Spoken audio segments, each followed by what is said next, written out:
It was Thanksgiving and they only set 5 plates, not 6. I paused at the edge of the dining room, letting my eyes settle on the table, the same table we'd used for years. My seat was gone. In its place was a bowl of fake eucalyptus, a candle, and silence. Ava arrived 20 minutes late, laughing as she swept in with a designer coat and the kind of voice meant to fill a room. "Oh, Lena," she said loud enough for everyone to hear, still keeping it simple. I see her tone made it sound like charity. I took my place across from her without a word.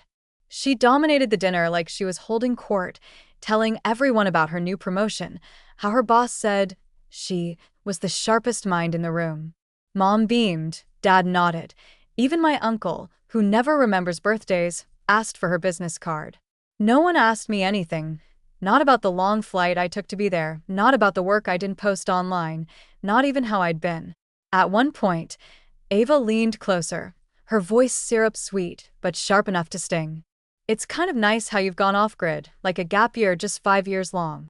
Laughter followed. No one stopped it. I didn't flinch. I didn't defend myself. I just raised my glass, took a sip, and let the moment burn itself out because I already knew something she didn't. That shiny paycheck she was bragging about. I signed it, but not yet, not here. Let them laugh. Let them underestimate me one more time. It would make the silence later feel even louder. They think I'm drifting, not just between jobs, but between choices, between lives. To them, figuring things out is code for failure, for giving up on what they called a perfectly good path. The truth is, I walked away 5 years ago from something that looked successful on paper, but felt like erosion every single day. The paycheck was high, the office had windows, the meetings were full of people who smiled with their mouths but never their eyes, and Ava was one of them. She worked 5 floors above me and never acknowledged it unless she needed something. Fix this slide deck, run the numbers by morning, make me look like I thought of it first. And I did every time until I didn't. One morning, I shut my laptop, I handed in my badge, I left behind the name on the office door and the inbox full of unread praise. No big announcement, no farewell email, just a clean exit and a private promise I'd start again on my own terms. Over time, I built something no one saw coming. A boutique consulting firm, lean and quiet, just big enough to matter, but small enough to keep hidden. 3 contractors, no office space. Clients that paid on time and never asked where I went to college. I didn't post about it, didn't add titles to my bio, didn't tell my family, and they filled the silence with their own version of me. The dropout, the dreamer, the one who never quite landed. They wrote that story like it was fact, but the ending, that part still belongs to me. It came the next morning, a text from Ava. "Brunch tomorrow, bringing the girls." Here's something cute, no context. No question, just a directive dressed up in glitter. I stared at the screen for a while. I hadn't seen her outside of family events in years. We never grabbed coffee, never called. The last time we were alone together, she'd asked if I still freelanced. On purpose, part of me wanted to ignore it, another part didn't, because I already knew where she worked. I'd reviewed her department's quarterly numbers 2 weeks ago. My firm had been brought in to fix inefficiencies, and she was one of them. She didn't know, of course. My name showed up in her inbox only on the contracts, only on the approvals, only on the payrolls. She thought I was invisible. So I said, "Yes, sure, what time?" She replied instantly, like she'd been expecting me to obey. "Why Hazel and Pine? Don't be late." Hazel and Pine. Of course, it was the kind of place people went to be seen. Crisp white dishes, sunlit windows, waiters who called you by name and posted you on the cafe's Instagram. I put my phone down and walked to my closet. I didn't need anything fancy, just clean lines, strong shoes, and something sharp enough to cut through that table if I needed to. She wanted a performance ideal. Give her one, but not the role she cast me in. Hazel and Pine smelled like lemon zest and polished ambition. I walked in right on time, not a minute early, not a second late. The hostess gave me a look that lingered too long on my shoes, then smiled like she'd made a decision about me. Ava waved from the back.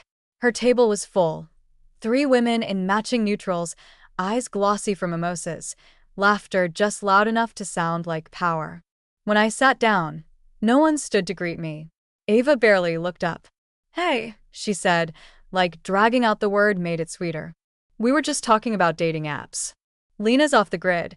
She probably still thinks swiping is for credit cards." They laughed.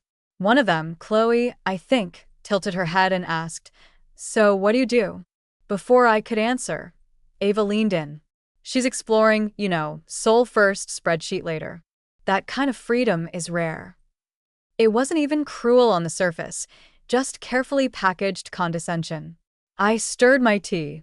The waiter arrived with menus, but Ava waved him off. "We'll do the prefix. She's with us."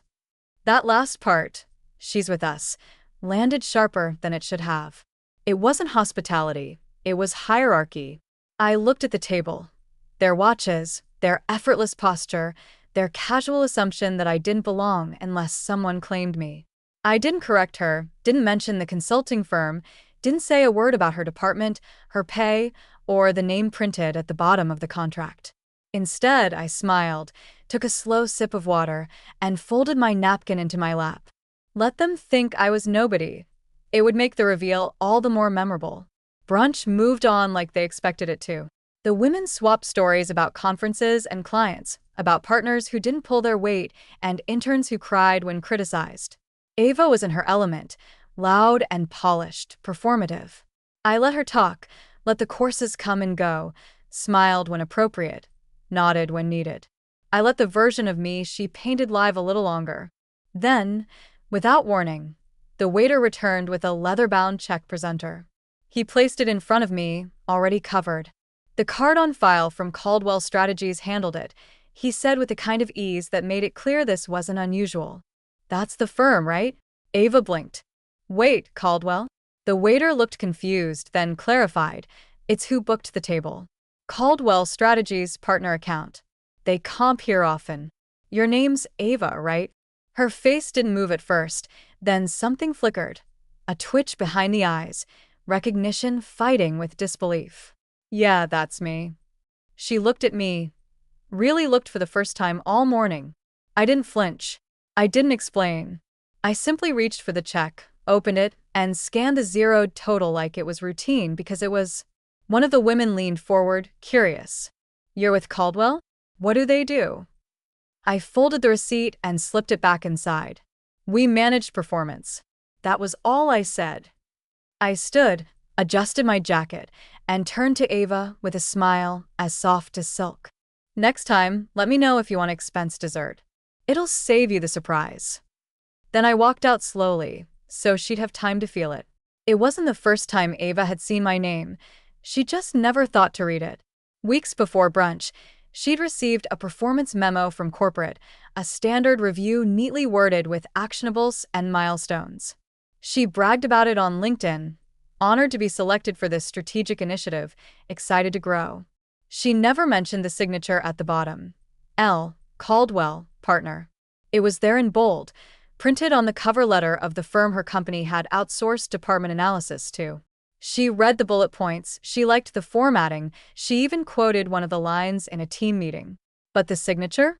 She skimmed past it because she never imagined that Lena, the sister she teased for not using her degree, could be the one shaping her KPIs, her timelines, her bonus eligibility. A few months earlier, HR had looped her into a compliance meeting. It was routine. Lena's firm was already on retainer. Ava signed the acknowledgement form without blinking. At the bottom of the contract, the same initials, the same name, Lena Caldwell. But when you spend years looking down on someone, you stop seeing them clearly. You stop imagining they could ever be ahead of you. So even when she saw it, she didn't see it. And now, as she sat at a table she thought she owned, watching me walk away without raising my voice, she knew, not because I told her, but because the signature she'd ignored had just paid the check. When I turned back toward the table, Ava was smiling too wide, too fast.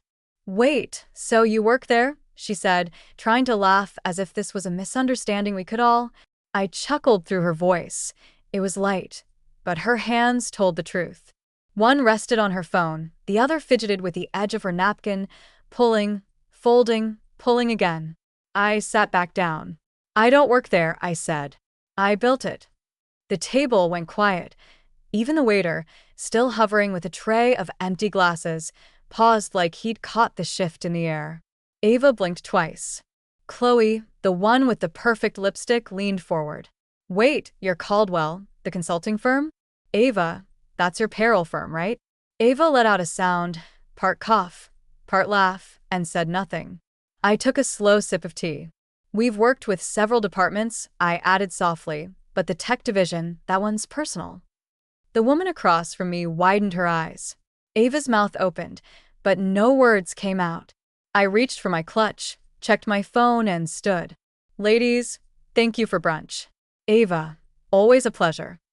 I didn't wait for a response. I didn't need one because the power wasn't in the speech. It was in the silence, in the way the laughter stopped, in the way no one filled it. As I walked away, slow and steady, without looking back, I knew something Ava had only just realized. Respect isn't taken, it's returned. She called that night, not right away, not during the silence after brunch, but hours later, long after the waiter had cleared the last glass, after the sun had dipped behind the trees, and the shadows made everything feel smaller. My phone buzzed once, then again. I answered on the third ring, not because I owed her anything, but because I was curious what version of the truth she'd try to tell. Hey, she said. So that was weird, right? I didn't respond. I let the quiet stretch. I mean, I just didn't know you could have said something. We wouldn't have. You know, she didn't say mocked you. She didn't say treated you like a joke. She didn't say humiliated. Why didn't you ever tell us what you do? She asked, her voice lower now, as if volume could hide intent. I leaned against the counter, watching the city lights flicker through my window. You weren't listening, I said. You were busy writing the story that suited you. Silence. Then, Lena, can we just agree this doesn't leave that table? I mean, but it's not really relevant to HR, right? There it was. Not shame, not apology, just fear. Not that I'd been erased, but that she might now be accountable for it.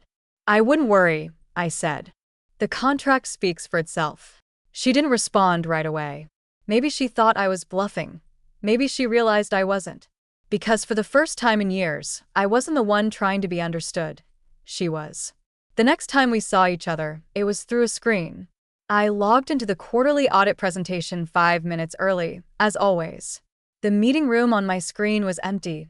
Clean walls, tidy chairs, a carafe of untouched water in the middle of the table. Then the camera blinked and Ava walked in. She didn't see me right away. She was talking to someone off screen, holding a leather folder like it gave her authority. And then she looked up, saw the monitor, saw my face. Her smile didn't break, not immediately. It froze, tilted, then slipped a little at the corners. Let's get started, I said, voice calm. This session will cover division, spending, and accountability across Q3. No one else in the room spoke. I clicked to the first slide, a breakdown of department inefficiencies. Ava's name appeared twice, once under pending review, once under recommendation for restructure. I didn't flinch, didn't raise my voice. I just walked them through the numbers, the overages, the missed targets, the silence where leadership should have stepped in. She scribbled notes, like she could undo it with enough ink, but we both knew the paper trail was clean. At the end, the director thanked me. One of the partners nodded and asked if we needed to escalate. I smiled. No escalation, just documentation. That was the moment Ava realized something no brunch table had ever taught her. This wasn't personal, it was professional. And in that room, under those lights, with my signature already on the file, she wasn't my sister.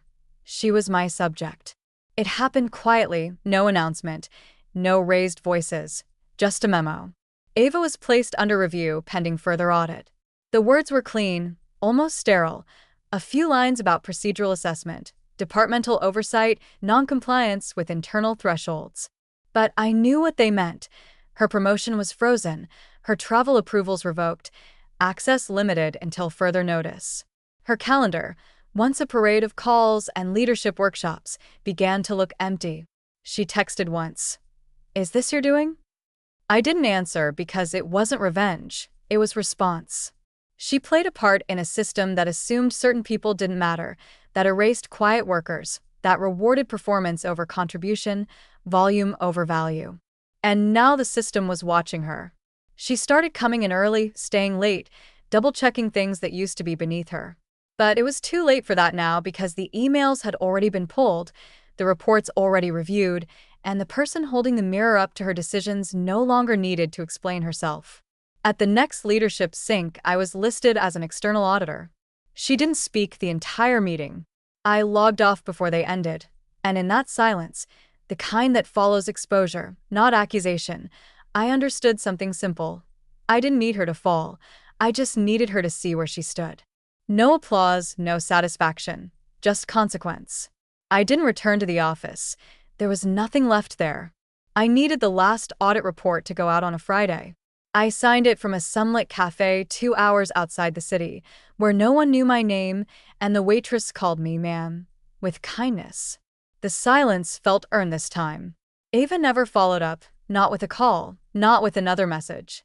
I heard quietly, as these things go, that she was considering other opportunities, a polite way of saying the building no longer made space. For her, the way it used to be, and me, I stopped shrinking, stopped apologizing for being hard to define, for building something invisible, for walking away before the clapping ever started. I walked into spaces slower, held eye contact longer, let the silence stretch when someone asked, "And what do you do?" Because now the answer didn't have to fit in a sentence. It lived in how I carried myself, in how I no longer needed the room to applaud, just to not decide who I was. For me, a few weeks later, I passed Hazel and Pine again, not by design, just life. Ava was there. She didn't see me at first, but when she did, our eyes locked for just a moment. She looked away, and I kept walking, not out of pride, not out of vengeance, but because I didn't need her recognition anymore. She couldn't rewrite me, not now, not ever again. They don't ask about me anymore, not at Thanksgiving, not in passing conversations, not even in family group texts, where silence has a way of speaking louder than any insult. And that's fine because I no longer need to be spoken about to feel whole. I learned that revenge doesn't always come in grand scenes or public apologies. Sometimes it arrives quietly, in the stillness of a balanced room, in the look someone gives you when they finally understand who you've been all along. I don't need Ava to say sorry. She already said everything she needed to when she went quiet. I didn't need the company to fire her. They didn't need to. She walked herself out of a version of power that was never built to last. As for me, I returned with something she could never take. My own definition, my own name signed without hesitation, my own presence no longer explained, no longer dismissed. I didn't need to shout, didn't need to win. I just needed to stop playing the part they wrote for me. They laughed at brunch. I signed the check and walked away unbothered.